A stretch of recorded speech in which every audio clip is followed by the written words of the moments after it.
All right, we're gonna go ahead and do a quick breakdown on Bradley Beal's scoring strategy. All right, Jerome Robinson pump fakes, Lonzo comes in, but here's what separates Bradley Beal from the average player as he drives in and draws in Lonzo. Um, Bradley Beal understands that you can't just stay in one spot, right? Because that'll be an easy closeout for Lonzo if he was still here. So he actually drifts so he could get more of an open shot. And as you see here, Lonzo's body goes here to where he initially thought Bradley Beal would be, but he's actually over here because as his head was turned, he drifted off to a deeper spot in the wing. Easy bucket. All right, let's go ahead and see the next play. So again, he gets deep. One thing about Bradley Beal is he's really good at coming off the screens, and he gets deep in the corner, so he could have a lot of leeway as he comes off, right? So if you start here, there's not really going to be a lot of room that you could play with. But if you start deeper in the three, you can come off the screen and work with more room. So he comes off. Notice how he comes off, right? He comes off he comes off shoulder to shoulder. Again, really good. Boom. Simple play. Again, comes off. So if you watch that again, that was actually a very elite, I'd say a very elite move, right? So he comes off really tight again, shoulder to shoulder, leaving no room for the trailer. And I'll go ahead and put it in slow motion for you.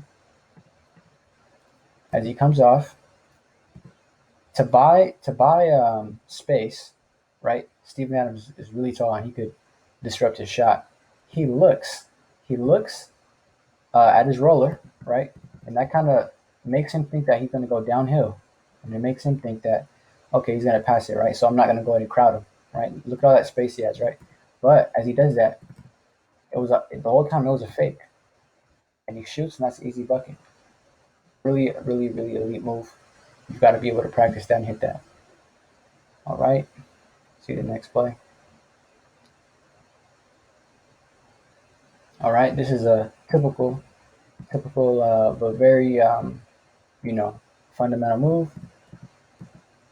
The roller, or sorry, the drop coverage, right? There's a drop coverage, right? And he already has momentum, so he hesitates, right? So you could get that burst of speed. Alonzo, he just hits him. He's just really big, but when you come off those picks, you've got to be able to hesitate a bit. That's going to buy you a lot of time, or sorry, a lot of room. And let's see why he cut in.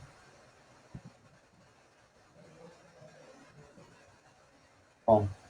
Recognize there's an open gap. Attack the gap.